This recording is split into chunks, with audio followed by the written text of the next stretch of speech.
देखिए, आपका राज्य के बारे में चल रहा था। अनुच्छेद एक 152 से शुरू किया गया था और फिर एक बार दोहरा दिया जाए 2-4 मिनट, तब आगे बढ़ा जाए। आपका बताया गया था कि 152 में राज्य की परिभाषा दी गई है और राज्य में जम्मू कश्मीर राज्य शामिल नहीं है। यह जो परिभाषा दी गई है, ये आपका भाग 6 के लिए है। संविधान में अन्य कहीं ये काम नहीं करेगी, ये केवल भाग 6 के लिए काम करेगी।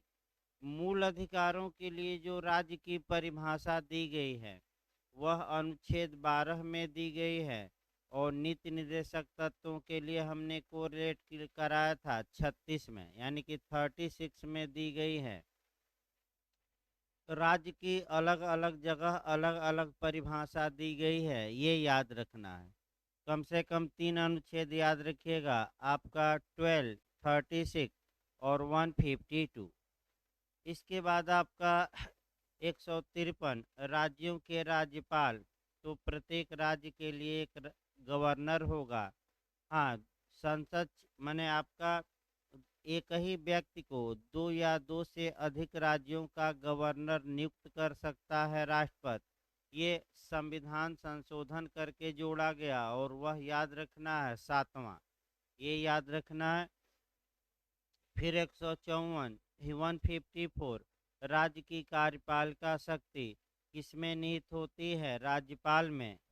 इसके बाद आपका 155 भी महत्वपूर्ण है, राज्यपाल की नियुक्ति, यानी कि 155 अनुच्छेद कौन करता है? राष्ट्रपति। 156 से ज़्यादा क्वेश्चन बना है। राज्यपाल की पदावधि तो राष्ट्रपति के प्रसाद पर्यंत और प्रसाद पर्यंत रहते हुए 5 वर्ष। तो दोनों में से एक आए तो राष्ट्रपति के प्रसाद पर्यंत, यानी कि प्लीजर मारना है। इसके बाद आपका 157 आयु पूछी जाती है राज्यपाल के लिए तो 35 वर्ष। शर्तें आपका 158 में है।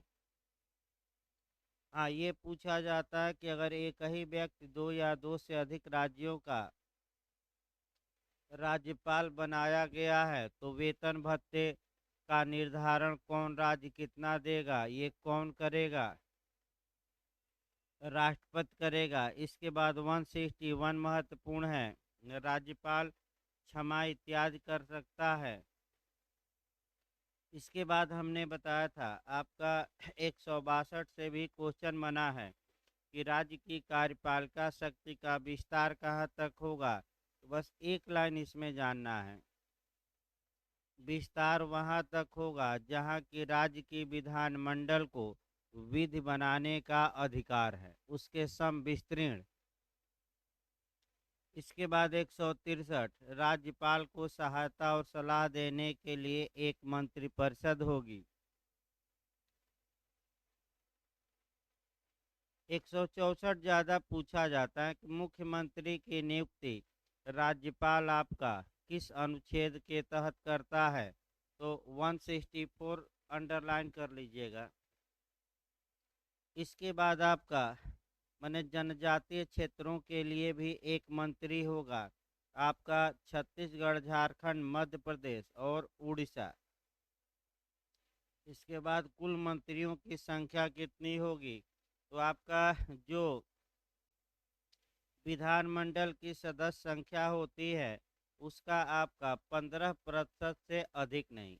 ये पूछा जाता है कि किस संविधान संशोधन द्वारा जोड़ा गया, तो इसमें आपका 91वां मारना है। इसके बाद आपका कलेक्टिव रिस्पांसिबिलिटी पूछी जाती है 164 का क्लाज 2 कि मंत्रिपरिषद सामूहिक रूप से किसके प्रति उत्तरदायी होती हैं। तो आपका जवाब रहेगा विधान परिषद के प्रति की विधानसभा के प्रति। तो विधानसभा के प्रति। इसी प्रकार आपका संघ स्तर पर पूछा जाता है, आर्टिकल 75 का क्लाज 3 जोड़कर पढ़िएगा इसको। आपका संसदीय शासन प्रणाली की आधारशिला अनुच्छेद 75 का क्लाज 3, वहाँ भी संघ की मंत्रिपरिषद किसके प्रति सामूहिक रूप से उत्तरदायी होती है, तो वह लोकसभा। और यहाँ किसके प्रति होती है राज्य की मंत्रिपरिषद, विधानसभा। एक इसके बाद आपका खंड 4 महत्वपूर्ण है कि कोई भी व्यक्ति चाहे मंत्री रहे चाहे मुख्यमंत्री रहे, बिना किसी सदन का सदस्य हुए अधिकतम कितने दिनों तक मुख्यमंत्री या मंत्री रह सकता है, 6 माह। और 6 माह बाद उसी व्यक्ति को पुनः बिना सदस्यता ग्रहण किए नियुक्त नहीं किया जाएगा। ये चौहान का केस आया था कि उसको नियुक्त नहीं किया जाएगा। ये भी आपका महत्वपूर्ण पॉइंट है। इसके बाद आ जाइए 165 को हमने बताया था आपका एडवोकेट जनरल यानी कि राज्य का महाधिवक्ता। ये अनुच्छेद वाइज कई बार पूछा है, इसको महान्यायवादी से जोड़कर पढ़िएगा। अनुच्छेद 76 आपका दोनों एक साथ पढ़िएगा। 165 में राज्य का महाधिवक्ता ये राज्य का सबसे बड़ा विधि अधिकारी होता है। इसकी हैसियत कैबिनेट मंत्री के बराबर होती है। यही एक व्यक्ति है जो सदन में आपका बैठ सकता है, भाषण दे सकता है, भाग ले सकता है, लेकिन मत देने का हकदार नहीं होगा। अगर आपका संघ स्तर पर पूछे तो अनुच्छेद 76 के तहत ये काम कौन कर सकता है, महान्यायवादी। इसके बाद आइए 166 से शुरू करना है। अब सरकारी कार्य का संचालन, राज्य की सरकार का कार्य संचालन कैसे होगा, तो एक लाइन बस जानना है, एक अनुच्छेद को रिलेट भी करना है कि राज्य के जब भी कोई कार्य होंगे वह राज्यपाल के नाम पर होंगे, लेकिन राज्यपाल उन कार्यों के लिए पर्सनल रूप से जिम्मेदार नहीं होगा। हाँ, राज्यपाल के नाम पर जो व्यक्ति कार्य करते हैं वे भले जिम्मेदार हों, लेकिन राज्यपाल व्यक्तिगत रूप से इसके लिए जिम्मेदार नहीं होगा। इस अनुच्छेद को जब भी पढ़िएगा तो अनुच्छेद 1 को रिलेट कर लीजिएगा। 361 अनुच्छेद 361 स्पष्ट रूप से बताता है कि राष्ट्रपति या राज्यपाल के नाम पर जो भी कार्य होंगे, राष्ट्रपति या राज्यपाल उसके लिए लायबिल नहीं होगा, जिम्मेदार नहीं होगा। भले अन्य व्यक्ति जिम्मेदार हों, अन्य व्यक्ति यानी कि मंत्री हो गए या सचिव हो गए जो राज्यपाल या राष्ट्रपति के नाम पर कार्य करते हैं, लेकिन राष्ट्रपति जिम्मेदार, क्योंकि ये रबर स्टैंप हैं, ये केवल साइन करते हैं और जिम्मेदारी इनकी नहीं है। तो जब भी इस अनुच्छेद को पढ़िएगा एक अनुच्छेद जरूर कोरिलेट कर लीजिएगा, कौन सा, 361। इसके बाद आ जाइए आपका राज्यपाल को जानकारी इत्यादि देने का मुख्यमंत्री का कर्तव्य। तो यहाँ मुख्यमंत्री का कर्तव्य है कि राज्यपाल को समय समय पर क्या सरकार कार्य कर रही है उन कार्यों को जानकारी दे। और यही कर्तव्य आपका संघ स्तर पर पीएम का है कि वह राष्ट्रपति से मिलकर आपका बताएं कि क्या सरकार कर रही है। ये 78 जोड़ लीजिए इस पर अनुच्छेद। राज्य स्तर पर आपका 167 है, तो यही कार्य सेम संघ स्तर पर होगा, वहाँ पीएम और राष्ट्रपति आ जाएंगे। वह अनुच्छेद है 78। जोड़ते रहिए बैरेक पर, दोनों को एक साथ पढ़ना है। बस वहाँ प्रधानमंत्री राष्ट्रपति को बताएंगे सरकार क्या कर रही है, और यहाँ मुख्यमंत्री किसको बताएंगे राज्य में, राज्यपाल को, और कोई अंतर नहीं है। अब आइए जो अध्याय 3 देखा जाए भाग 6 का, आपका राज्य का विधानमंडल। इधर से आपका क्वेश्चन बनना अब शुरू होता है, और दो चार क्वेश्चन, एक दो क्वेश्चन इधर से आते हैं फ्री में, जीएस में भी आते हैं, लॉ में भी आते हैं। तो पहले 168 से ही क्वेश्चन बनता है। क्वेश्चन ये बनता है कि राज्य के विधानमंडल का गठन आपका कह सकते हैं कि किस अनुच्छेद के तहत किया जाता है, तो 168। कई बार ये क्वेश्चन आया है। सेम इसी तर्ज पर आपको पढ़ना है संसद का गठन, तो 79। यानी कि अब कोरिलेट भी करते रहना है, दो अनुच्छेद आपको एक साथ पढ़ना है। पहले हम संसद का गठन बता दें, तब आपका और बताएं। कई बार ये क्वेश्चन बना है 79 से भी। देखिए, संसद का या पार्लियामेंट का जो गठन का प्रावधान है वह आर्टिकल 79 में है। संसद के दो सदन होते हैं, एक आपका लोकसभा और दूसरा राज्यसभा, और संसद का अभिन्न अंग है राष्ट्रपति।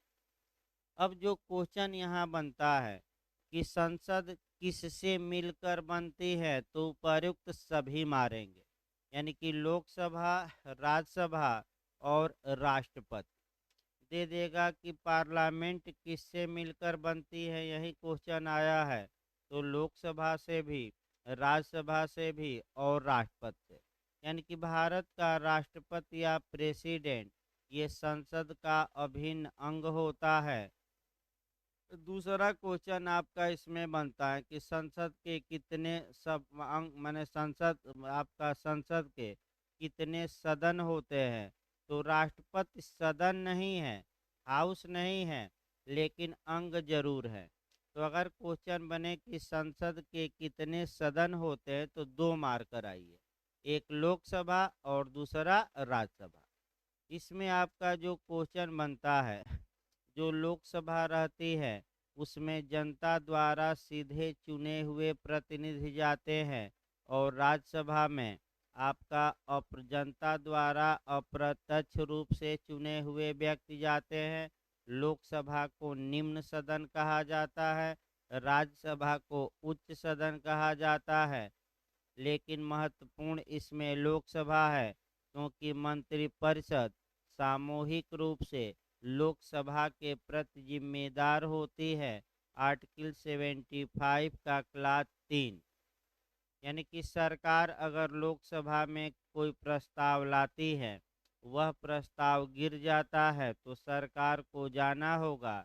लेकिन राज्यसभा में अगर प्रस्ताव लाती है, वह प्रस्ताव गिर जाता है, पास नहीं हो पाता, या उसके विपक्ष में ज़्यादा मत और पक्ष में कम पड़ते हैं, तो सरकार की सेहत पर कोई प्रभाव नहीं पड़ेगा।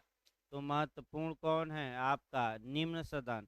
ये आपका कहाँ से उच्च सदन निम्न सदन एडाप्ट किया गया है, पूछा जाता है इंग्लैंड से। इंग्लैंड में जो हाउस ऑफ लॉर्ड्स है वह उच्च सदन, और हाउस ऑफ कॉमन्स है वह निम्न सदन होता है।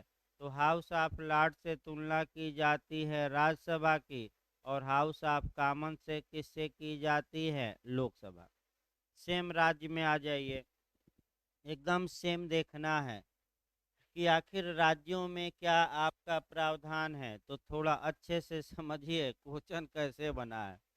पहले तो राज्य विधायिका की स्थापना के बारे में कहाँ प्रावधान किया गया है। तो अगर स्टेट लेजिस्लेचर पूछे, या राज्य विधान मंडलों की स्थापना पूछे, तो अनुच्छेद पूछा जाता है। स्टेट लेजिस्लेचर यानी कि राज्य विधायिका, या राज्य विधानमंडल पूछे तो 168 मारना है। तो राज्य विधानमंडल में एक तो आपका आपका विधानसभा होगी, यानी कि विधान सभा पहला हो गया। दूसरा आपका कि जो छः ये राज्य हैं, यहाँ इन छः राज्यों में जो दूसरा सदन होगा, विधान परिषद। तो उन राज्यों का नाम दिया है बैरक में। अब यहाँ क्वेश्चन ये बनता है कि विधान जो परिषद होती है आपका किस राज्य में है और किस राज्य में नहीं है। देखिए बैरक, आंध्र प्रदेश में है, बिहार में है, महाराष्ट्र में है, कर्नाटक में है, तमिलनाडु में है, तेलंगाना और उत्तर प्रदेश। इन राज्यों में आप न जम्मू कश्मीर में थी, अब तो है ही नहीं राज्य। हाँ, हाँ मध्य प्रदेश एक है भाई। देखिए आंध्र प्रदेश 1 2 3 4 5 6 7।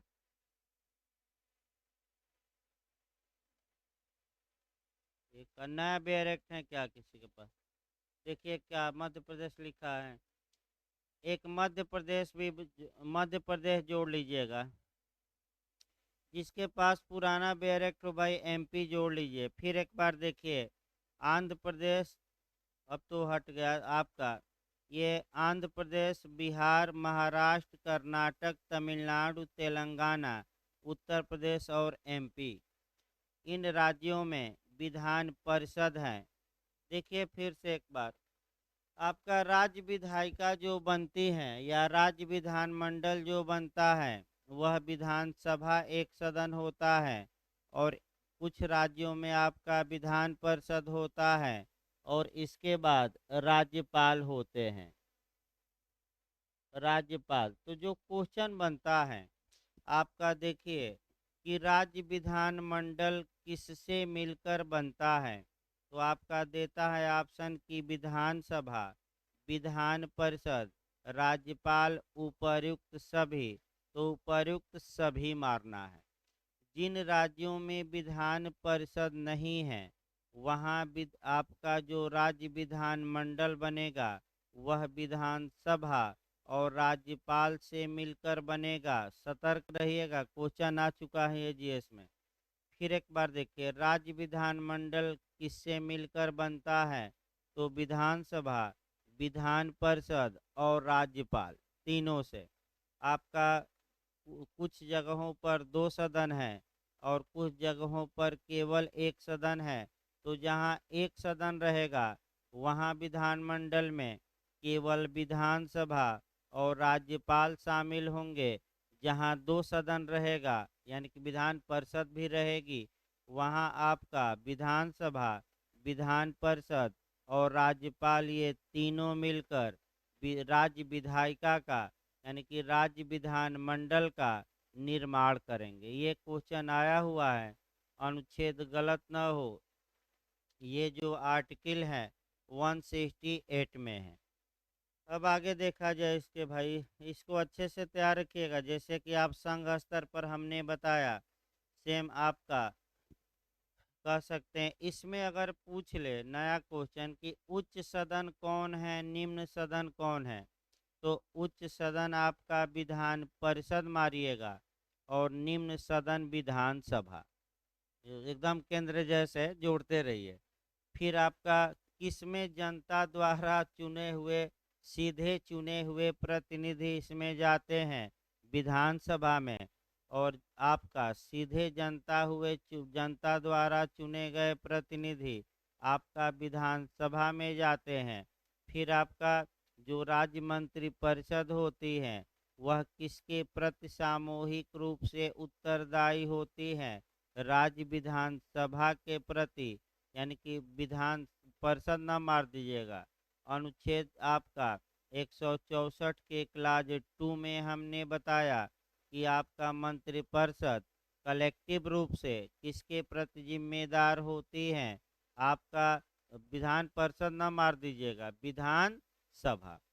अगला देखिए आपका 169 से भी क्वेश्चन बना है, कई बार जीएस में बना है, ला में भी बना है।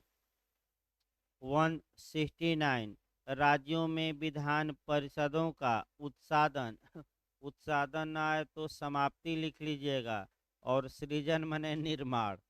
यानी कि राज्यों में विधान परिषदों का उत्सादन और सृजन कैसे किया जाता है, ये भी आपका क्वेश्चन आ चुका है।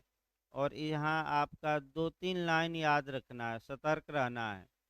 पहला क्वेश्चन आपका कि किसी राज्य में विधान परिषद को समाप्त करना है या विधान परिषद का गठन करना है, ये कौन करती है, तो संसद। पहला आपका आंसर। क्या करके, संविधान में संशोधन करके कि विधि बनाकर, तो संविधान में संशोधन नहीं करना है, विधि बनाना है। यानी कि यही आपका क्वेश्चन गलत हो सकता है। फिर एक बार समझिए कि राज्य विधान परिषद का की समाप्ति करना है या उसको किसी राज्य में राज्य विधान परिषद का गठन करना है, इसके लिए कौन सक्षम है, तो संसद। क्या बनाकर करती है, तो विधि बनाकर आपका कह सकते हैं।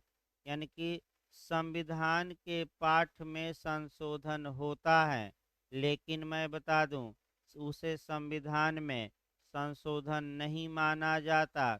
यानी कि कानूनन आपका जो संविधान में संशोधन दिया गया है अनुच्छेद 368 में, तो जो ये विधान परिषद गठित होती है या समाप्त होती है, वास्तव में संविधान का पाठ बदलता है, लेकिन कानूनी रूप से उसे हम संविधान में संशोधन नहीं मानते।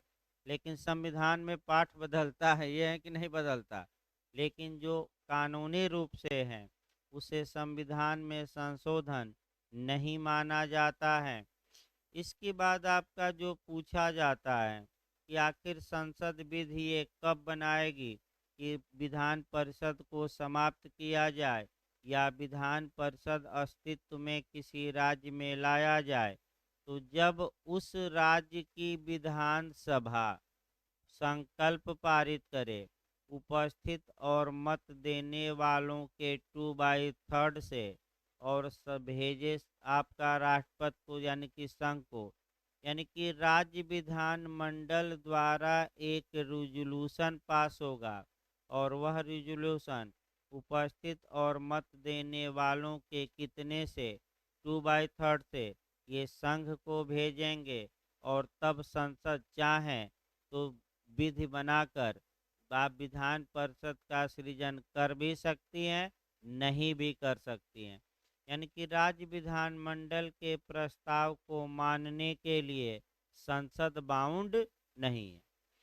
ये जरूर याद रखिएगा आपका। और ये जो राज्य विधान परिषद की स्थापना होगी, याद रखिएगा, ये क्या संविधान का संशोधन माना जाएगा कि नहीं, नहीं माना जाएगा।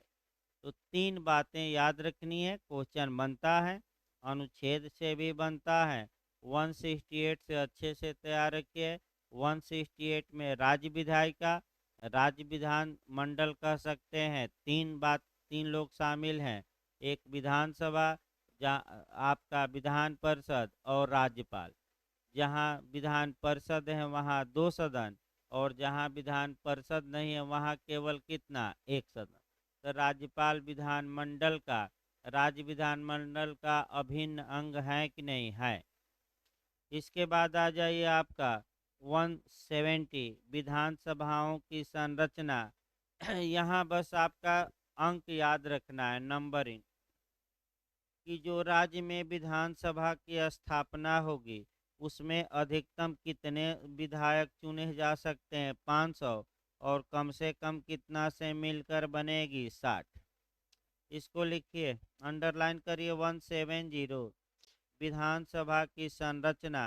तो विधानसभा में अधिकतम कितने विधायक हो सकते हैं या जनता द्वारा प्रत्यक्ष रूप से कितने चुने जा सकते हैं, तो 500 से अनधिक, यानी कि किसी भी राज्य में अधिकतम 500 आपका विधानसभा के सदस्य हो सकते हैं, लेकिन कम से कम कितने होने चाहिए, 60। इसका अपवाद है आपका, छोटे छोटे कुछ राज्य हैं जहाँ की 60 से संख्या कम है, वो अपवाद अलग चलेंगे। लेकिन याद रखिए, अधिकतम आपका कितना, 500, और कम से कम कितना, 60। ये अंडरलाइन कर लीजिए। इसके बाद आपका मैंने कह सकते हैं कि इसके बाद 171 आ जाइए, विधान परिषदों की संरचना। इसमें भी क्वेश्चन बनता है, जितना विधानसभा की सदस्य संख्या किसी राज्य में होगी उससे 1/3 से अधिक आपका कह सकते हैं कि जो लोग होंगे वह विधान परिषद में नहीं हो सकते। इसका मतलब ये हुआ कि अगर किसी राज्य में 300 विधानसभा सदस्य हैं, तो जो विधान परिषद की संख्या अधिकतम हो सकती है वह 1/3 ही होगी, यानी कि 100। तो आपका यूपी में पूछा गया था, सतर्क रहना है कि उत्तर प्रदेश विधानसभा में विधान परिषद सदस्यों की संख्या कितनी है, 100, यानी कि 100 है। इसको तो कहीं अंडरलाइन करिए, जीएस में पूछा गया था। भाई जीएस भी आपका पढ़ाना है, ला भी पढ़ाना है, दोनों कवर हो। उत्तर प्रदेश विधान परिषद की सदस्य संख्या कितनी है पूछा गया था, 100, 100। ये क्वेश्चन आ चुका है। फिर एक बार कवर करिए तो शुरुआती दौर से, यानी कि आपका जो कवर करना है आपका 170 से हम फिर कवर करा रहे हैं। किसी भी राज्य में जो विधानसभा होती है उसकी अधिकतम संख्या 500 तक हो सकती है और कम से कम संख्या आपका 60। ये सामान्य नियम है। कुछ राज्यों में आगे हम बताएंगे, कुछ राज्यों में 60 से कम आपका विधानसभा सदस्य संख्या, छोटे छोटे राज्यों में वो याद रखना है, जैसे गोवा हो गया इत्यादि। आगे देखिए, इसके बाद अनुच्छेद आपका महत्वपूर्ण जो है, यहाँ से क्वेश्चन बनता है 171 से, विधान परिषद की संरचना कैसे होगी। तो विधान परिषद की संरचना, पहला नियम याद रखना है कि किसी भी राज्य में विधान परिषद की जो सदस्य संख्या होगी उस राज्य में विधानसभा के सदस्य संख्या की 1/3, 1/3 से अधिक नहीं होगी। उदाहरण हमने बताया कि अगर किसी राज्य में 300 आपका माने विधानसभा के मेंबर हैं तो 1/3 आसानी से आप निकाल सकते हैं, 100। यानी कि उस राज्य में विधान परिषद में 100 से अधिक व्यक्ति होंगे कि नहीं, नहीं होंगे। अब जो क्वेश्चन बनता है वही आपको सतर्क रहना है कि ये जो विधान परिषद के मेंबर हैं ये कितना कहाँ से आते हैं। और जो इसमें टेक्निकल क्वेश्चन एक गलत होता है कि राज्यपाल विधान परिषद में कितने लोगों को मनोनीत करता है, यही क्वेश्चन गलत होगा, इसी को सुधारिए। तो सबसे पहले देखिए आपका नियम, एक चार्ट बना लेना चाहिए आपका, कहाँ से कितने लोग विधान परिषद में चुने जाते हैं। तो आपका देखिए 1/3 लोग कहाँ से आएंगे, फिर 1/3 हो जाएगा, अब फिर 1/12 और 1/3, और इसके बाद जो बचेगा वह राज्य का कौन नियुक्त करेगा, राज्यपाल। तो बचा ही कितना, 1/6, क्योंकि एक संख्या आनी चाहिए आपका टोटल जोड़कर। अभी हम जोड़ते हैं, ये चार्ट बना लीजिए, कहीं यही आपका गलत होता है। 1/3 कहाँ से आएंगे, 1/3 कहाँ से आएंगे, 12वां भाग कहाँ से आएगा, फिर 1/3, और राज्यपाल का दिया नहीं है।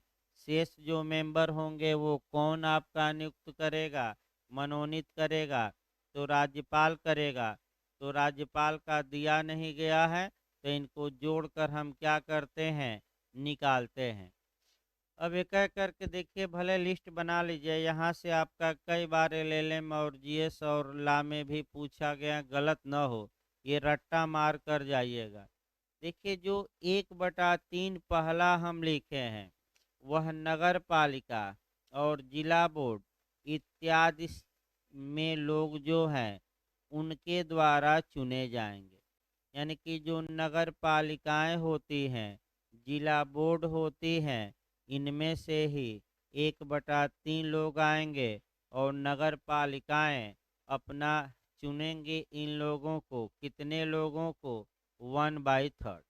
तो नगर पालिकाएं कितनी चुनती हैं, या जी आपका बोर्ड जो है आपका जिला बोर्ड, तो कितने चुनते हैं, 1/3 मेंबर नगर पालिका वाले, जो नगर पालिका के कर्मचारी हैं उसी में से एक आदमी चुनाव लड़ेगा, 2 आदमी, तो कितने भाग हो गए, 1/3।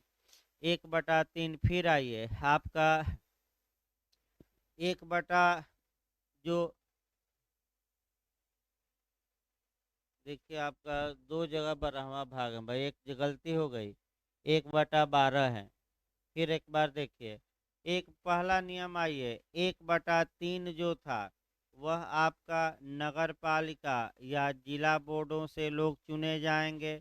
फिर 1/12 है, 1/12 भाग चुना जाएगा वह जो बीए पास कर चुके हैं यानी कि जो स्नातक पास कर चुके हैं और 3 वर्ष का अनुभव रखते हैं, यानी कि बीए पास कर लिया और कम से कम उसके बाद 3 वर्ष का क्या रखता है अनुभव, उनका वोटर लिस्ट बनता है।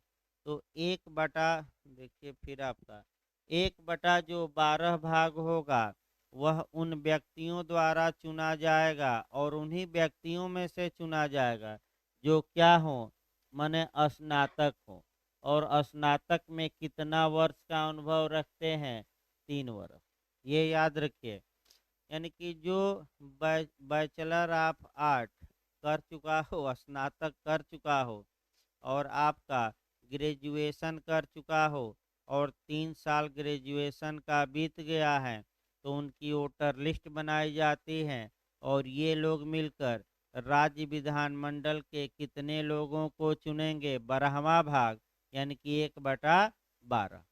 इसके बाद आपका 1/12 भाग जो चुना जाता है वह माध्यमिक पाठशालाओं और उससे ऊपर के पाठशालाओं में, यानी कि जो माध्यमिक पाठशालाएं होती हैं, यानी कि 6 से लेकर और आपका 12 तक के जो स्कूल होते हैं, यानी कि कक्षाएं, इनमें से लोग आते हैं। जैसे कि शिक्षकों का प्रतिनिधित्व भी होता रहे, यानी कि टीचरों का भी प्रतिनिधित्व होता रहे। तो 1/12 भाग याद रखिए, ये माध्यमिक शिक्षा परिषद से आते हैं, यानी कि जो 6 वर्ष आपका माध्यमिक शिक्षा परिषद का मतलब कि जो 6 से लेकर कहाँ तक के स्कूल हैं, 12। तो इनके अध्यापक ही वोटिंग करते हैं, अध्यापक ही चुनाव लड़ते हैं। तो यहाँ से कितने चुने जाएंगे माध्यमिक से, 1/12। इसके बाद आ गया कि आपका 3 हो गया। चौथा देखिए, 1/3 जो मेंबर होते हैं, फिर एक बार याद रखिए, ये मेंबर विधानसभा चुनती है, यानी कि जो राज्य का विधानसभा है वह कितने लोगों को विधान परिषद में चुनती है, 1/3। यानी कि राज्य की विधानसभा आपका 1/3 लोगों को आपका विधान परिषद में चुनाव करती है। अब समस्या ये आई कि जो शेष भाग बचता है वह राज्यपाल क्या करते हैं, नॉमिनेट, मनोनीत करते हैं। तो पहले शेष भाग देखिए कैसे निकाला जाता है, सबको जोड़ दिया जाएगा। तो आपका 12 हो गया, तो आपका 4 हो गया, फिर +1 +1 और फिर आपका हो गया ये 3, 4, यानी कि टोटल आपका हो गया इसमें 4 4 8 10/12।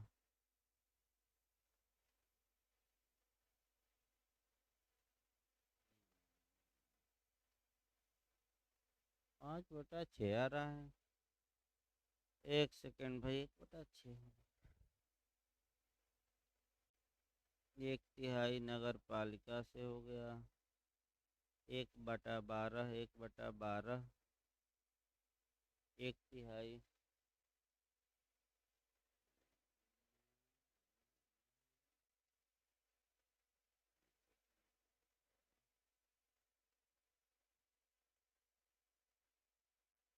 चलिए इसको फिर हम बता रहे हैं भाई आगे, हल्का सा कहीं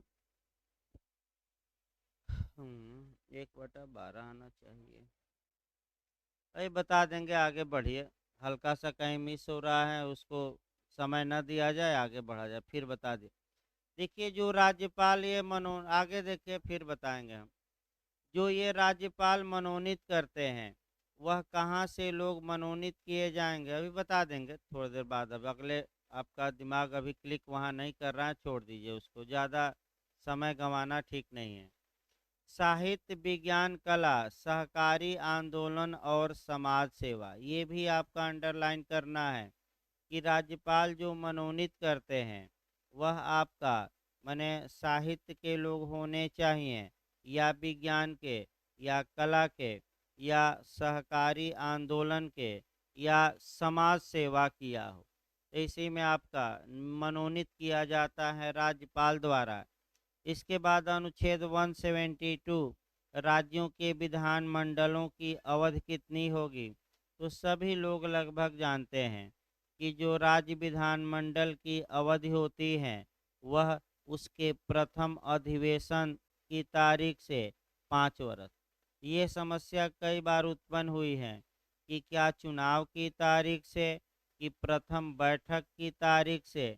तो फिर एक बार याद रखें, चुनाव की तारीख से नहीं, आपका विधान सभा की प्रथम अधिवेशन के लिए नियत तारीख से 5 वर्ष। यही वाक्य याद रखिएगा, कई बार पूछा गया है। विधान सभा की जो बैठक के लिए नियत तारीख नियत की गई है उस तारीख से अगले 5 वर्ष तक विधानसभा का कार्यकाल होगा। अब आइए एक उदाहरण देखा जाए। मान लीजिए आपका जनवरी में चुनाव हुआ, किसी भी दल को बहुमत नहीं मिला, तो राष्ट्रपति शासन लागू रहा 5 माह तक, और 5 माह के बाद आपका विधानसभा की पहली बैठक होती है। तो यहाँ थोड़ा आपको सतर्क रहना है कि ये जो 5 माह बीत गया बिना बैठक के, ये गिना नहीं जाएगा। जो 5 वर्ष गिना जाएगा वह कब से गिना जाएगा, जब उसकी क्या हुई है, प्रथम बैठक। फिर एक बार देखिए, इसको टेक्निकल क्वेश्चन आता है, फिर एक बार इसको कवर करिए। अगर चुनाव हो गया और किसी भी दल की सरकार नहीं बनी और आपका 5 माह तक मान लीजिए कि वैसे ही पड़ा रहा, और 5 माह बाद दो पार्टियों ने मिलकर सरकार का गठन कर लिया, तो जो ये विधानसभा का कार्यकाल जो प्रारंभ होगा वह जिस तारीख को विधानसभा की प्रथम बैठक होगी उस तारीख से 5 वर्ष गिना जाएगा, न कि चुनाव के दिन से। और 5 वर्ष के बाद ये माना जाएगा कि विधानसभा विघटित हो गई है। हाँ, राज्यपाल चाहें तो 5 वर्ष पहले भी विधानसभा को विघटित कर सकता है। आपका ये भी याद रखिए, मने राज्यपाल चाहें तो 5 साल पहले भी विधानसभा को क्या कर सकता है, विघटित। अब जो क्वेश्चन आपका यहाँ अगला बनता है कि ये क्वेश्चन अच्छा बनता है कि क्या विधानसभा का कार्यकाल आपका बढ़ाया जा सकता है कि नहीं किसी भी स्थिति में। तो एक अपवादिक दशा है, वहीं बार बार अटैक कर रहा है।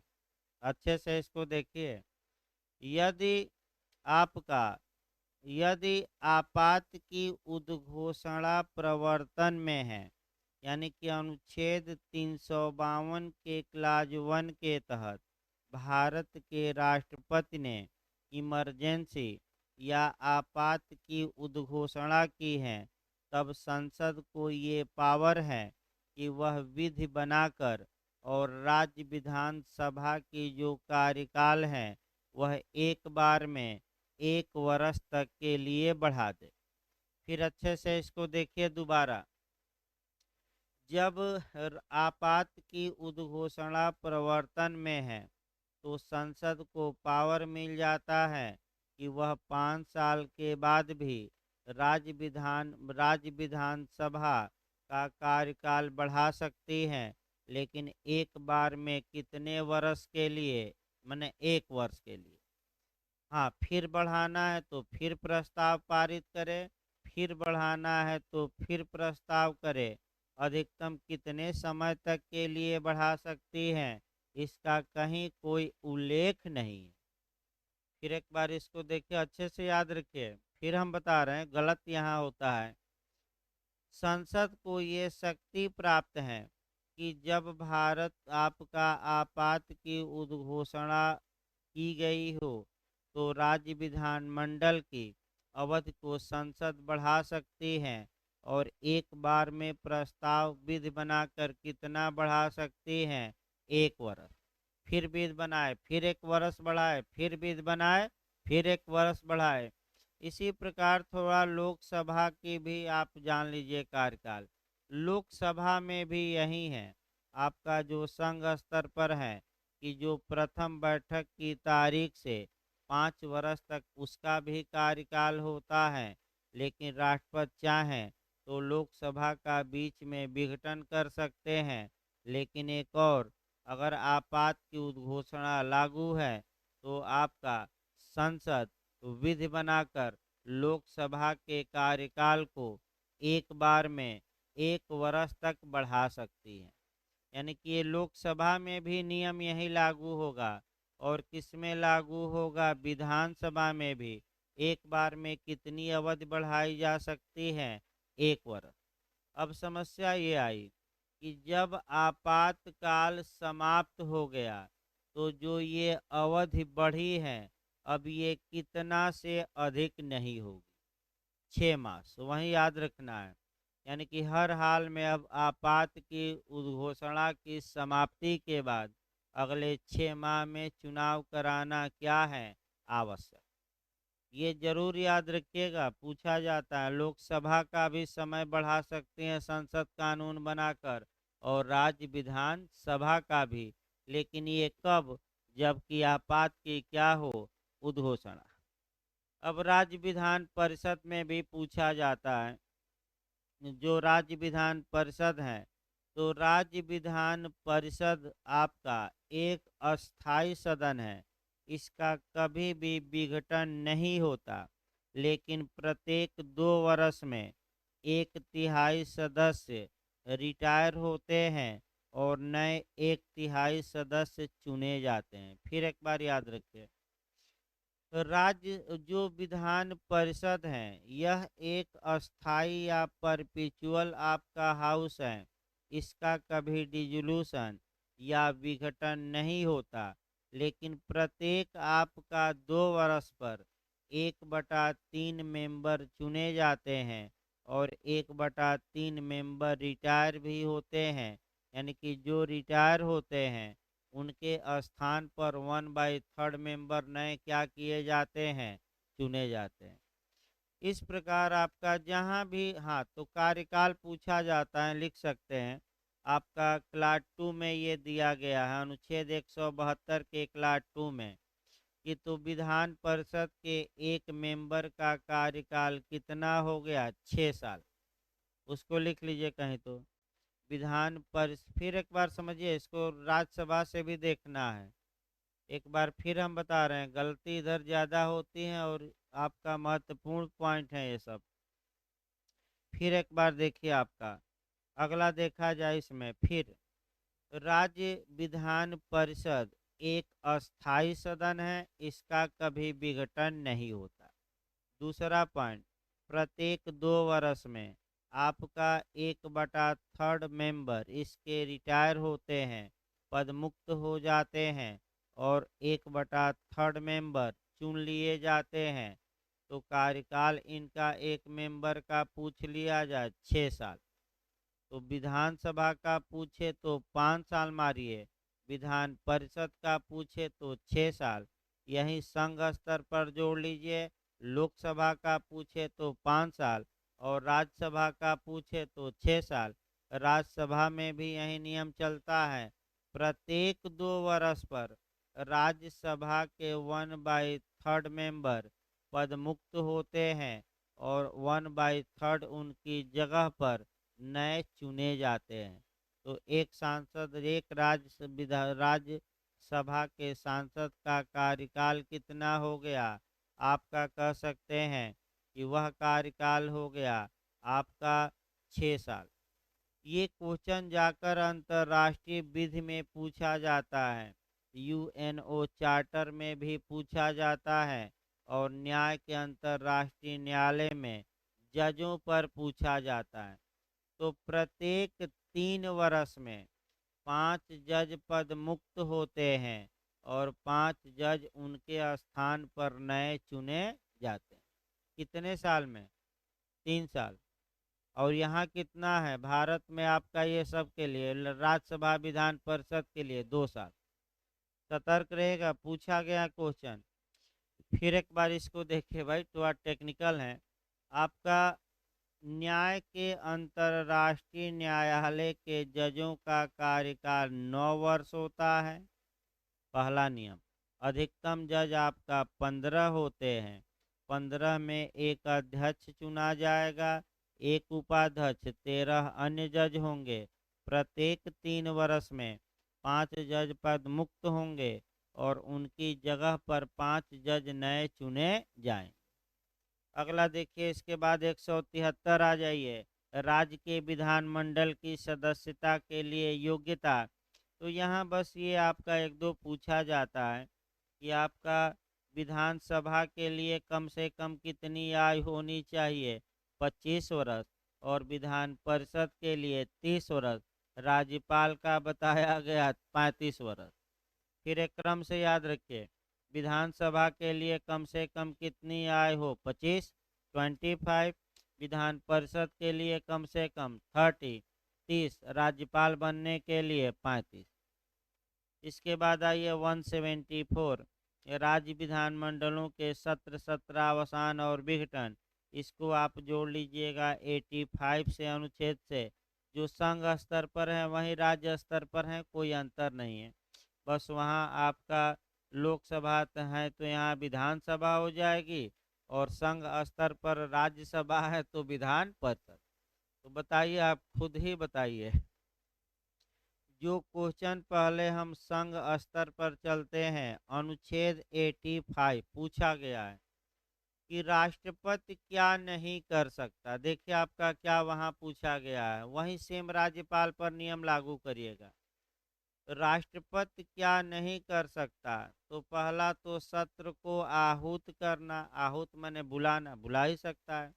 दूसरा सत्रावसान करना, ये भी करता है। लोकसभा का विघटन करना, ये भी करता है। राज्यसभा का विघटन करना, तो राज्यसभा चूंकि अस्थाई सदन है तो इसका विघटन राष्ट्रपति नहीं कर सकता। ये पहला मॉडल बनता है। दूसरा मॉडल 85 से जो बनता है कि राष्ट्रपति क्या नहीं करता, तो लोकसभा या राज्यसभा को स्थगित नहीं करता। स्थगित करने का अधिकार अगर लोकसभा है तो अध्यक्ष को, और राज्यसभा है तो सभापति को है। सेम नियम आप राज्यों में लागू करिए कि राज्यपाल क्या कर सकता है और क्या नहीं कर सकता। तो दो काम नहीं करता राज्यपाल, विधान परिषद को विघटित करना और सदन को स्थगित करना, ये राज्यपाल के बस की बात नहीं है। अगर क्योंकि विधान परिषद तो हमने बताया अस्थाई सदन है, इसका तो विघटन हो ही नहीं सकता। और स्थगन की बात है तो विधान परिषद का स्थगन आपका विधान परिषद का सभापति करेगा, और विधानसभा का स्थगन विधानसभा का अध्यक्ष करेगा। ये राज्यपाल नहीं करता। तो राज्यपाल करता क्या है, सत्र को आहूत करता है, सत्रावसान करता है, और अंत में विधानसभा का क्या कर देता है, विघटन। तीन, जैसे कि राष्ट्रपति यही कार्य करते थे, तो यही कार्य किसका हो गया, राज्यपाल। एकदम सटीक आपका, ये जोड़कर ही पढ़े रहिएगा आपका। अगला देखिए, इसके बाद आपका कह सकते हैं कि 177, सदनों के बारे में मंत्रियों और महाधिवक्ता के अधिकार देखे जाते हैं आपका। तो 177 में अनुच्छेद वाइज भी बता दिया जाए कि अगर राज्य का महाधिवक्ता है या कोई मंत्री है जो किसी सदन का सदस्य नहीं है, तो अभी हमने बताया भी था आपका कि कोई व्यक्ति राज्य मुख्यमंत्री या मंत्री बिना किसी सदन का सदस्य हुए कितने माह तक रह सकता है, 6 माह तक।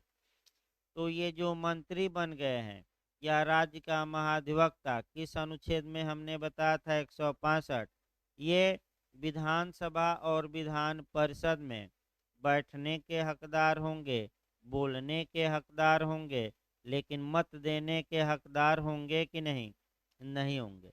इसके बाद विधानसभा अपने में से अध्यक्ष चुनेगी, उपाध्यक्ष चुनेगी। आपका जो क्वेश्चन बनता है अध्यक्ष और उपाध्यक्ष के बारे में, वह दो क्वेश्चन 179 से बनता है। इधर थोड़ा कम कम पढ़ना है, मेन मेन चीज इधर पढ़ना है, दो चार इधर, 4-5 अनुच्छेद। 179 से जो क्वेश्चन बनता है कि अगर आपका कह सकते हैं कि विधानसभा के सदस्य को उसके पद से हटाना है, तो हटाने के कम से कम कितने दिन पहले उसे सूचना दी जाएगी। तो 179 में जो परंतुक दिया है पहला 14 दिन, बस यही याद रखना है, कितना दिन, 14 दिन। और एक क्वेश्चन और बनता है कि जब विधानसभा का अध्यक्ष चुना गया है तो वह कब तक अध्यक्ष रहता है, ये क्वेश्चन बनता है। तो आपका जो माने नई विधानसभा के प्रथम अधिवेशन के पहले तक, देखिए आपका ये क्वेश्चन आता है कि मान लीजिए विधानसभा का गठन हुआ, एक को अध्यक्ष चुना गया, तो विधानसभा का विघटन हो गया, तो ऐसी कंडीशन में वह कब तक अध्यक्ष बना रहेगा। तो आप या विधानसभा का कार्यकाल पूरा हो गया, तो सतर्क रहिएगा, जब तक नई विधानसभा अस्तित्व में न आ जाए, यानी कि जब तक कि नई विधानसभा का प्रथम अधिवेशन प्रारंभ न हो जाए, जो पुराना अध्यक्ष रहता है वह अध्यक्ष बना रहता है।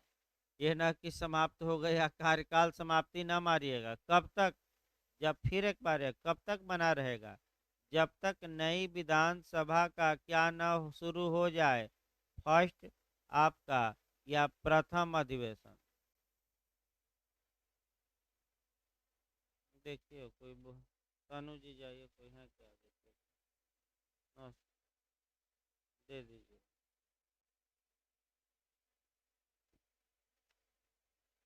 देखिए आपका 180 छोड़ दीजिए, 181 भी छोड़ दीजिएगा, आपका 182 भी, 183 भी उतना नहीं पढ़ना है, 84 भी छोड़िए, इधर आपका कुछ चीज़ें छोड़ दीजिएगा, सचिवालय भी छोड़िए।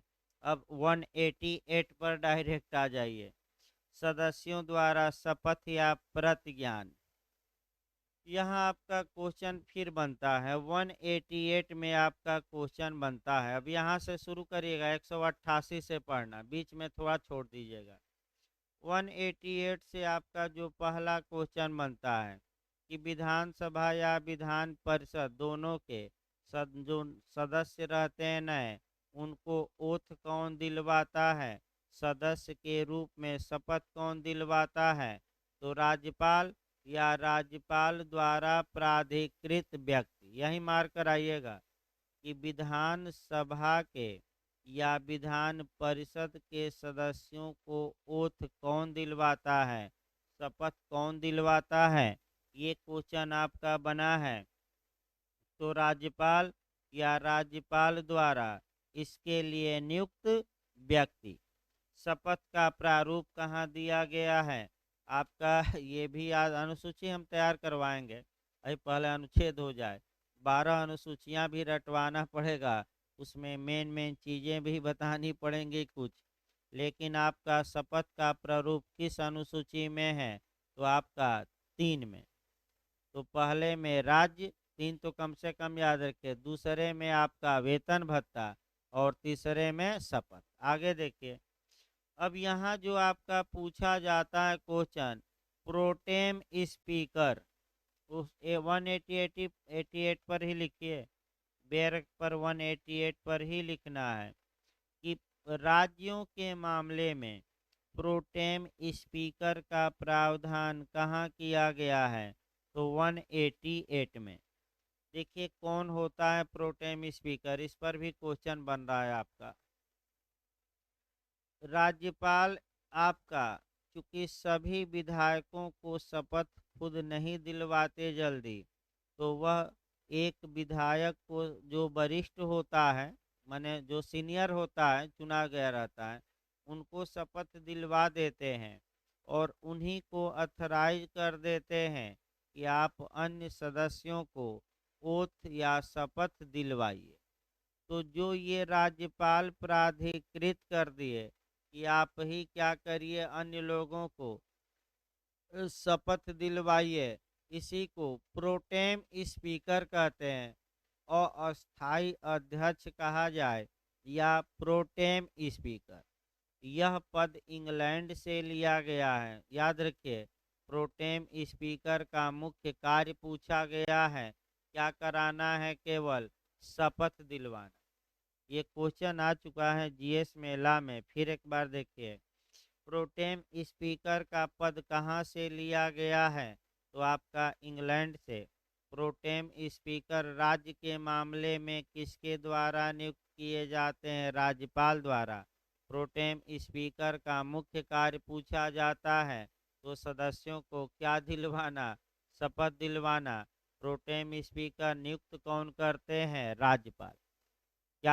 लेकिन स्पष्ट लिखा नहीं गया, देखिए बैरक भाषा। राज्यपाल या तो स्वयं शपथ दिलवाएं या किसी व्यक्ति को क्या करें शपथ दिलवाने के लिए, अथराइज। तो जिस व्यक्ति को अथराइज राज्यपाल करते हैं उसी को एक लाइन में हम क्या कहते हैं, प्रोटेम स्पीकर। ये पूछा जा चुका है, थोड़ा सतर्क रहिए। इसके बाद आ जाइए आपका 189।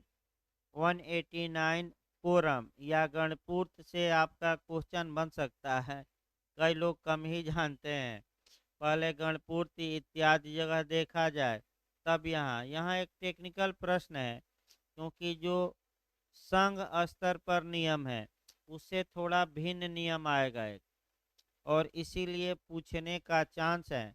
क्योंकि जो लड़का पढ़ता है संघ स्तर पर वह समझता है केवल 1/3, 1/10। लेकिन एक बार समझिए इसको अच्छे से, इसको अंडरलाइन करिए कि सदन को चलाने के लिए जो कोरम या गणपूर्ति होगी, यानी कि कम से कम कितने विधायक उपस्थित रहेंगे सदन में तो सदन चल पाएगा। इसके लिए जो राज्य का मामला है उसमें दिया है 10 सदस्य या सदन के सदस्यों की कुल संख्या का 10वां भाग।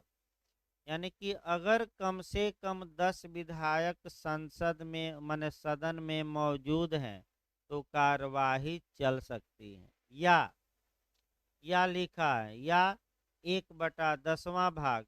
यानी कि अगर मान लीजिए कि 300 लोग हैं आपका विधानसभा में, तो 1/10वां भाग आपका हो गया 30।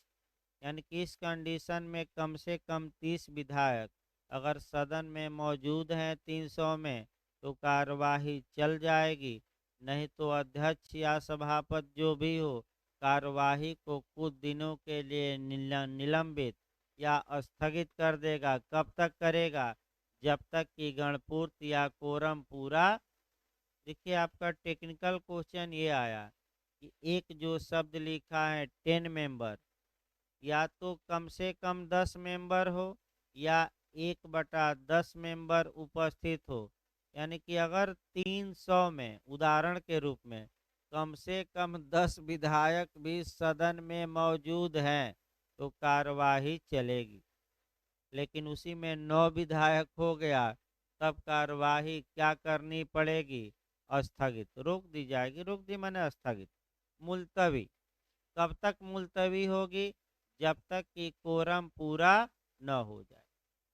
इसको थोड़ा अच्छे से याद रखिएगा। आपका कोरम पर जहाँ जहाँ कोरम अब पूछा जाता है, अब लोकसभा और राज्यसभा में कोरम पहले देखा जाए।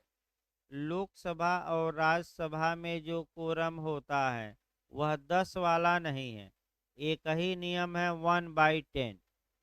यानी कि अगर लोकसभा में 550 सांसद हैं तो 550 सांसदों का 1/10 सांसद, यानी कि कम से कम 55 सांसद अगर लोकसभा में मौजूद हैं तभी कार्यवाही चलेगी। अन्यथा लोकसभा का अध्यक्ष कार्यवाही को कुछ समय के लिए मुलतवी कर देगा, स्थगित कर देगा। वहाँ 10 का नियम न लगाइए, यही आपका अंतर है। इसीलिए मैं बता रहा हूँ कि यहाँ से क्वेश्चन उठा सकता है, क्योंकि राज्य के मामले में अलग थोड़ा नियम है, और वह है कि कम से कम 10 मेंबर, या बीच में दिया है माने दोनों आवश्यक नहीं, एक ही आवश्यक है। या तो कम से कम 10 या 1/10। लेकिन जब आप संघ स्तर पर जाएंगे तो वहाँ हर हाल में आपका 1/10 के नियम का पालन होना अनिवार्य है। केवल 10 सांसदों से सदन नहीं चलेगा। वहाँ एकदम क्लियर कट है, केवल और केवल कितना, 1/10। अब इसी को जोड़ना है आपका। एक जो कोरम आपका पूछा जाता है, न्याय के अंतर्राष्ट्रीय न्यायालय में कम से कम कितने जज रहेंगे, तो कोरम पूरा होगा 9। वहाँ से क्वेश्चन बना है कि न्याय के अंतर्राष्ट्रीय न्यायालय में कोरम के लिए कम से कम कितने जजों का होना आवश्यक है, 9। याद करके जाए, कार्यकाल भी कितना, 9। भाई ये एकदम याद करके जाइए।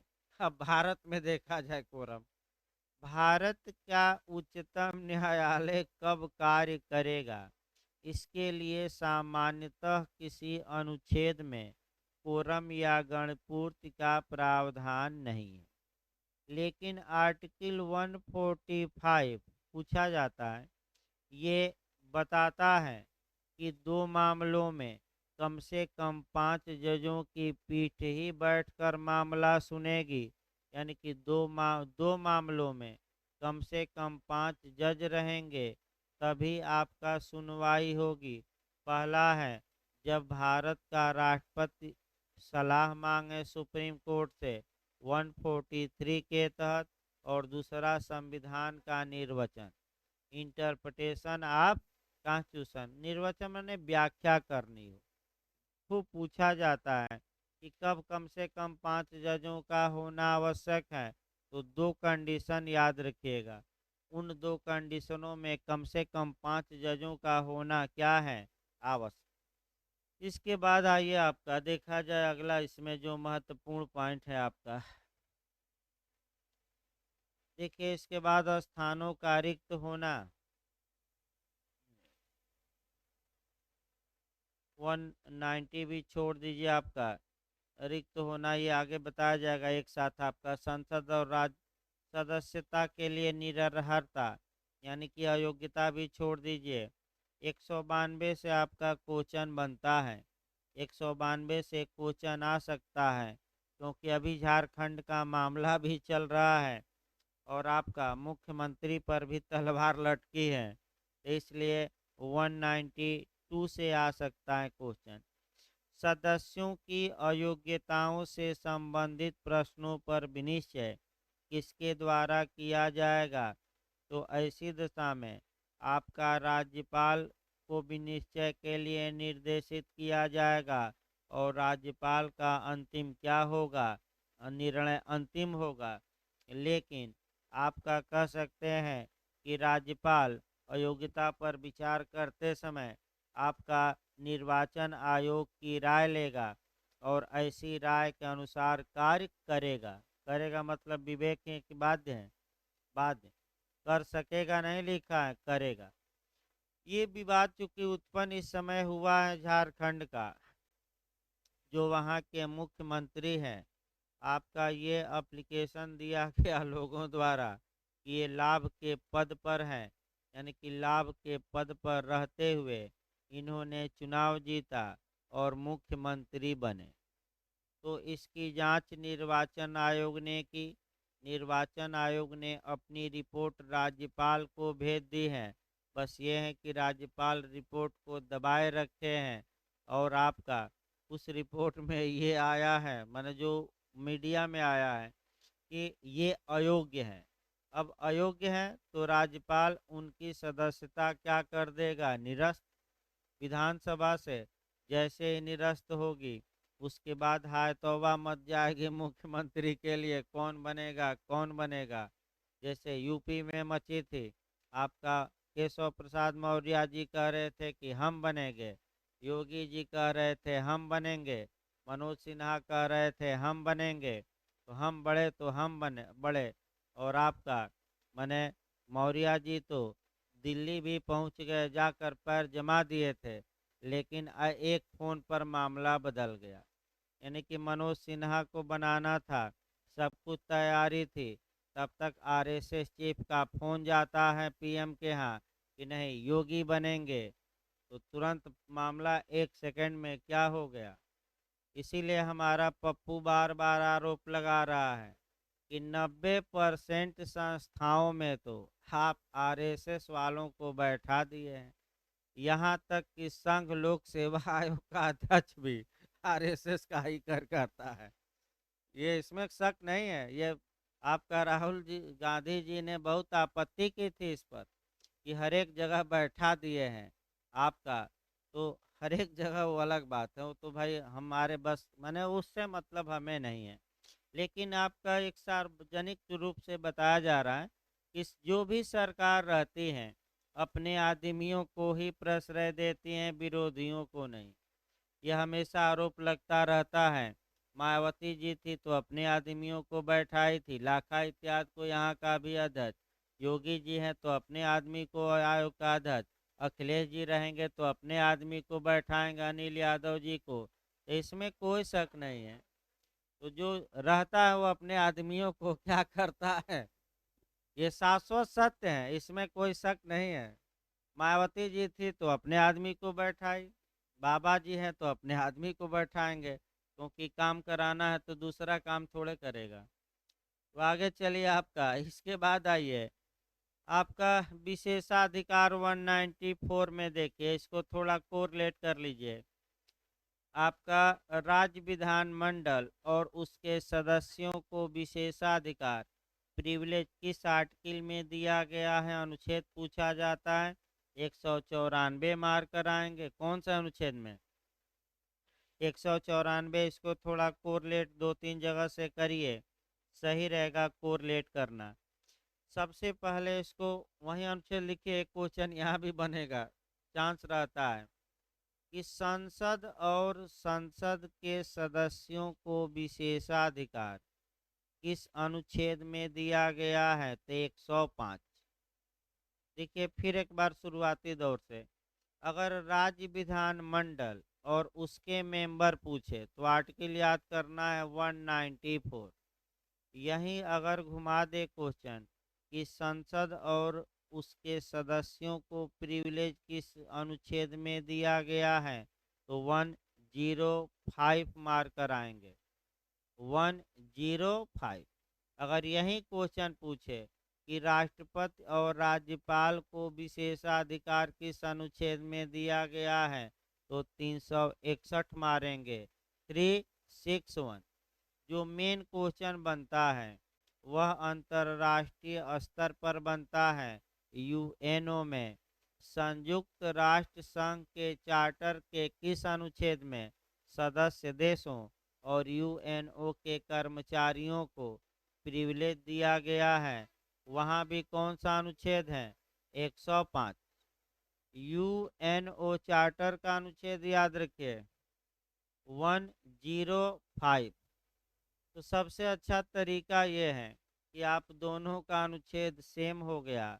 भारत की संसद और उसके सदस्यों को प्रिविलेज या विशेषाधिकार 105 संविधान के अनुच्छेद, संयुक्त राष्ट्र संघ में पूछ ले तो यूएनओ चार्टर का कौन सा अनुच्छेद वहाँ भी काम करेगा, 105। तो दो ही, एक अनुच्छेद याद रखिए और दो क्वेश्चन। अनुच्छेद एक ही याद रखना है 105, लेकिन दो क्वेश्चन बना लेना है, चाहे संसद आए और चाहे अंतर्राष्ट्रीय स्तर पर। लेकिन जैसे ही राज्य विधानमंडल दे तो आपका कौन सा आर्टिकल कवर करना पड़ेगा, 194। तीनों को एक साथ पढ़िएगा। अगला देखिए, इसके बाद सदस्यों के वेतन भत्ते। आपका विधेयकों के पुनः स्थापन छोड़ दीजिए, विधेयक कम पूछा जाता है इधर। आपका मैंने एक लाइन पूछ सकता है, देख लीजिए, नहीं तो आपका जो पूछा इधर जा सकता है, बहुत मैंने कम आता है क्वेश्चन। एक 198 अंडरलाइन करिए, धन विधेयकों के संबंध में विशेष प्रक्रिया। राज्य स्तर पर थोड़ा इधर कम चांस रहता है भाई, अब 1% चांस को लेकर नहीं बताया जा सकता। 198। इसके बाद आपका 199 थोड़ा अंडरलाइन कर लीजिए, धन विधेयक की परिभाषा। ये संघ स्तर पर हम बताएंगे, लेकिन अभी राज्य स्तर पर 199 में धन विधेयक की परिभाषा लिख लीजिए, अंडरलाइन कर लीजिए। अब जो क्वेश्चन आपका बनता है 200 और 201 पर जाकर, यानी कि इधर आपका 200 और 201 से आपका क्वेश्चन बना है। इसको अच्छे से देखना है। देखिए आपका सबसे पहले आपका नियम याद रखिए। देखिए एकदम शुरुआती दौर से हम शुरू करते हैं। पहले अनुच्छेद 79 पढ़िएगा, फिर 168 पढ़िएगा, 79 से जब जोड़कर पढ़िएगा तो 111 पढ़िएगा, और फिर आपका 201 पढ़िएगा, 168 से जोड़कर पढ़ेंगे तो 200। ऐसे आपको क्रम बनाकर पढ़ना है। यानी कि फिर एक बार देखिए, आपका 79 अनुच्छेद जब हम पढ़ाएंगे तो 111 यानी कि अनुच्छेद 111, और उसी के साथ आपका 201 हम पढ़ाएंगे। और जब आपका 168 चलेगा तो आपका अनुच्छेद 200, और 200 के बाद 201। पहले क्रम बनाइए। अगर फिर एक बार क्रम बनाइए, पहले 300 अनुच्छेद 68 देखा जाए, 368। अगर संसद ने संविधान में संशोधन किया है, लोकसभा अलग पारित करती है, राज्यसभा अलग, क्योंकि संविधान में संशोधन के लिए ज्वाइंट सिटिंग या संयुक्त बैठक नहीं बुलाई जा सकती, अलग अलग ही पास करना होगा। लोकसभा अलग पास कर दी, राज्यसभा अलग। तो आपका पहले 79 पर कवर करिए कि संसद किससे मिलकर बनती है, लोकसभा, राज्यसभा तथा राष्ट्रपति। तो जब संसद का अभिन्न अंग राष्ट्रपति है, लेकिन संसद का सदन नहीं है। याद रखिए, सदन नहीं है। सदन तो दो ही हमने बताया था, कौन कौन, लोकसभा, राज्यसभा। लेकिन संसद का आवश्यक अंग राष्ट्रपति है। अतः कोई विधेयक राष्ट्रपति द्वारा जब तक कि किसी विधेयक पर राष्ट्रपति द्वारा एसेंट या अनुमति प्रदान न कर दी जाए, तब तक मैं बता दूं, आपका कह सकते हैं कि तब तक वह जो विधेयक है, कानून या अधिनियम या एक्ट नहीं बन सकता। तो आखिर जब लोकसभा, राज्यसभा पास कर दी विधेयक को, तो वह विधेयक अगर संविधान संशोधन वाला विधेयक है तो अनुच्छेद 368 कहता है कि जब वह विधेयक लोकसभा ने पास कर दिया, राज्यसभा ने पास कर दिया, तो राष्ट्रपति उस पर हस्ताक्षर करने के लिए बाउंड है, पुनर्विचार के लिए नहीं लौटा सकते। अगर संविधान संशोधन विधेयक है तो राष्ट्रपति बाध्य है कि वो साइन करे। अब यही क्वेश्चन बनता है कि किस संविधान संशोधन द्वारा राष्ट्रपति को बाध्य किया गया, तो ये 24वां संविधान संशोधन था, 24वां, कि राष्ट्रपति अनुमति देने के लिए संविधान संशोधन विधेयक पर क्या है, बाउंड। पुनर्विचार के लिए यहाँ लौटाने का पावर नहीं है। अन्य अगर विधेयक है तो एक बार राष्ट्रपति पुनर्विचार के लिए सदन को लौटा सकते हैं कि आप फिर से एक बार क्या कर लीजिए, पुनर्विचार। लेकिन संविधान संशोधन पर ऐसा संभव नहीं है। एक बार देखिए तो अनुच्छेद 324 में है ना भाई, हल्का सा भी संदेह हो तो डायरेक्ट देख लेना चाहिए। देखिए बाध्य कब किया गया,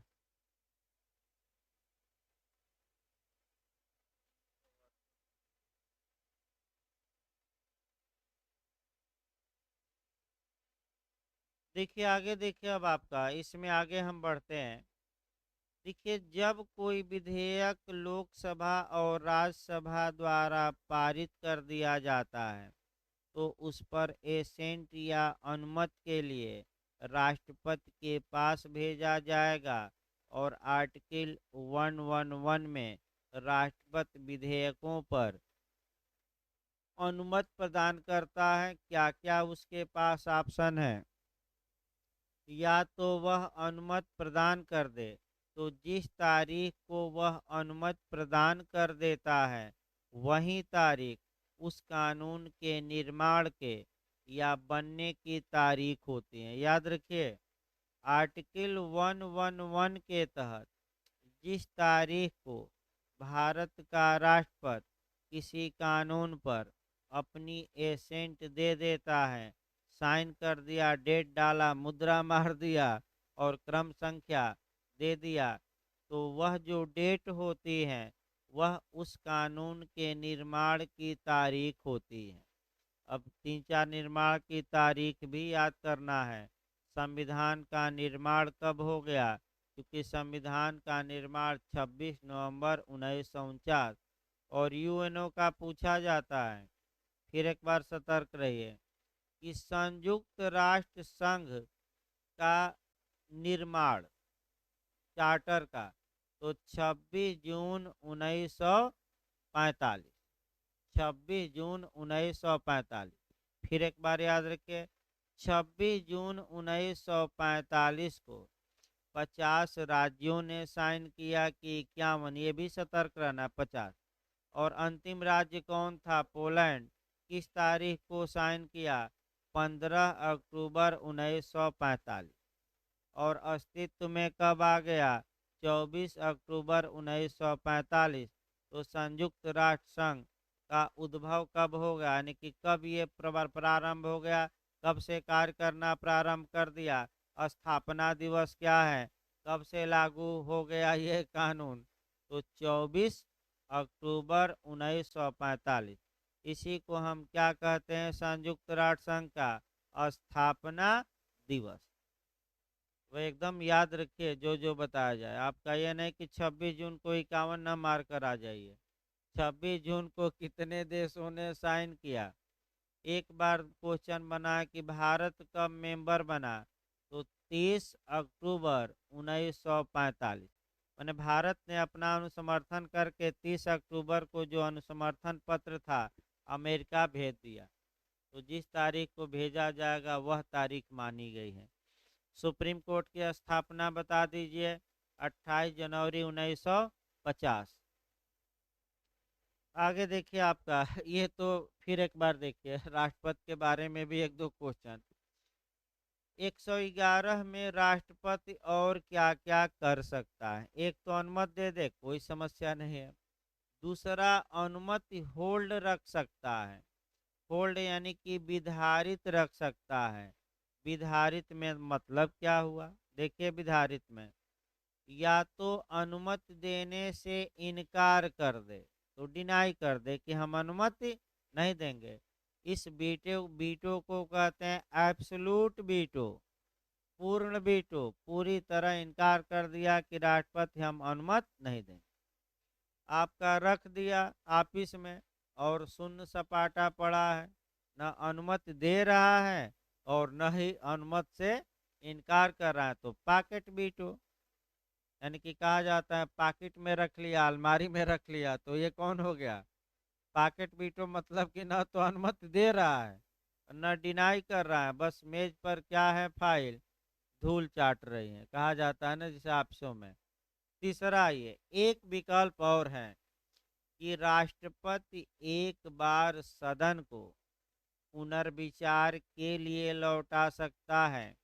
तो पुनर्विचार के लिए जब लौटाता है तो अपने विवेक से लौटाता है, मंत्रिपरिषद की सलाह से यही अटैक करना है। अनुमति देता है तब भी मंत्रिपरिषद की सलाह से, अनुमति रोके रहा तब भी मंत्रिपरिषद की सलाह, अनुमति देने से इनकार कर दिया तब भी मंत्रिपरिषद की सलाह।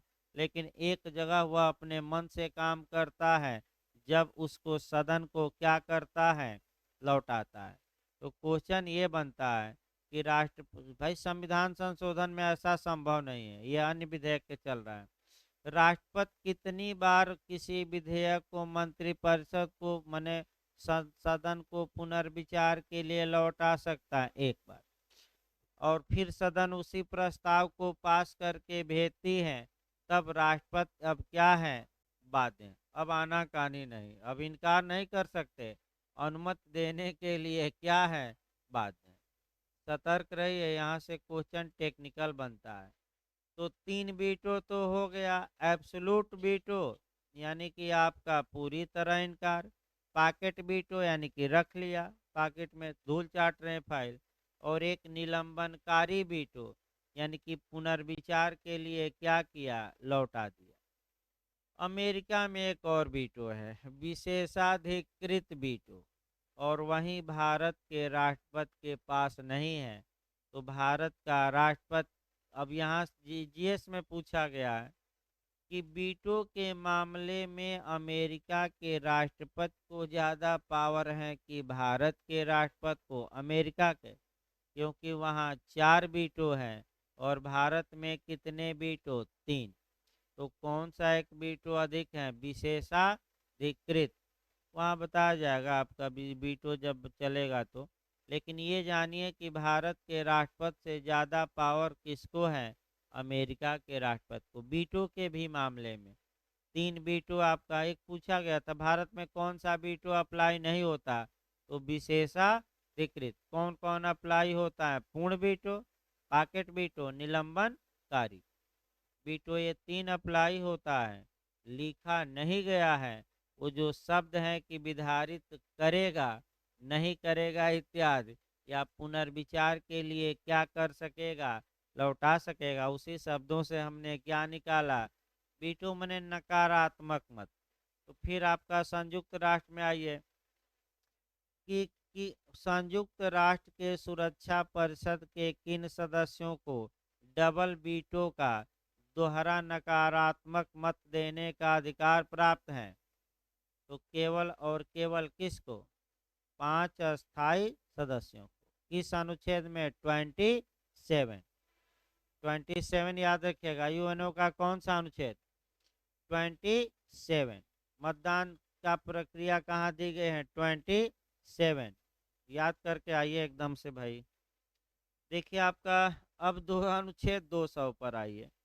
विधेयकों पर अनुमति पूछी जाती है कि राज्यपाल, पहला तो क्वेश्चन यही बन जाता है इस कि राज्यपाल किस अनुच्छेद के तहत राज्य विधानमंडल द्वारा पारित विधेयकों पर अनुमति प्रदान करते हैं। तो आर्टिकल गलत न हो, 200।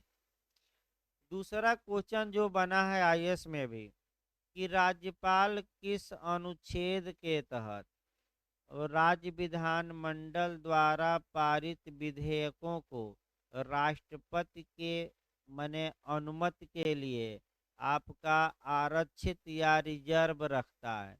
तो वह भी अनुच्छेद 200 में है, यानी कि रिजर्व किस में रखता है, 200। और जो रिजर्व राष्ट्रपति के अनुमति के लिए विधेयक रखे गए हैं, उन विधेयकों पर अनुमति राष्ट्रपति किस अनुच्छेद के तहत प्रदान करता है, जो राज्यपाल ने रिजर्व रखे हैं। तो अगला अनुच्छेद बढ़ जाइएगा, 201। फिर एक बार इसको देखिए, फिर हम बता रहे हैं आपका फिर एक बार अच्छे से देखिए, क्वेश्चन गलत ना हो। राज्यपाल किस अनुच्छेद के तहत राज्य विधानमंडल द्वारा पारित बिल पर आपका ये सेंट देता है, तो 200 मारिए। अगला क्वेश्चन, राष्ट्रपति के लिए रिजर्व किस आर्टिकल के तहत रखता है, तब भी 200 की मारिए। राज्य विधानमंडल को पुनर्विचार के लिए लौटाता है, तब भी 200। और पुनर्विचार के बाद अनुमति देने के लिए बाध्य है, तब भी 200। लेकिन एक क्वेश्चन अलग जाएगा कि राज्यपाल द्वारा रिजर्व रखे गए विधेयकों पर राष्ट्रपति किस अनुच्छेद के तहत सेंट देता है। जैसे राष्ट्रपति आ जाए तो एक अनुच्छेद आगे बढ़ जाइएगा, 201। देखिए आपका 201 मार कर आइएगा। यही लोग गलत करके आ रहे हैं, जो गलतियां हो रही हैं आपका संविधान में, यही छोटी छोटी गलतियां हो रही हैं। तो चूंकि संविधान बड़ा भी है, और आपका गलती होना लाजमी भी है, फिर भी आप प्रयास करिए कि हम अधिक से अधिक क्या हो गए सही करके आएंगे। क्योंकि भाई आपका जीएस में भी 20 से ला में 20 से 25 क्वेश्चन आता है। और अगर 25 आए तो भाई क्षमता रखिए अब इतना पढ़ाने के बाद कि 20 हम सही करके आएंगे। वो दो चार क्वेश्चन अनुच्छेद भूल ही जाएगा, इसमें कोई शक नहीं है। तो 20 भी कर लेंगे तो 40 हो गया इधर। और जीएस में 15 से 20 क्वेश्चन 15 आते हैं, वहाँ भी 15 में आप 12 13 तो करिए। तो आपका इधर आपका 40 नंबर, उधर मान लीजिए 12 भी करते हैं तो 52 नंबर तो केवल संविधान ही कवर कर देगा। वैसे 70 75 नंबर का आता है टोटल, 52 60 तक भी पहुंच गए तो काफ़ी आपका लाभ देगा। क्योंकि उधर आपका माइनर में देखिए भाई, माइनर आपका लोग फ़ोन कर रहे हैं, 2 माइनर बचा है, उसको हम शुरू करते हैं। और लोग मांग कर रहे हैं कि माइनर एक बार फिर से एक एक दिन रिवीजन करवा दिया जाए। तो सुबह वाले पीरियड में तो संभव नहीं है भाई, क्योंकि अभी हमें सीआरपीसी और आईपीसी दो देखना है।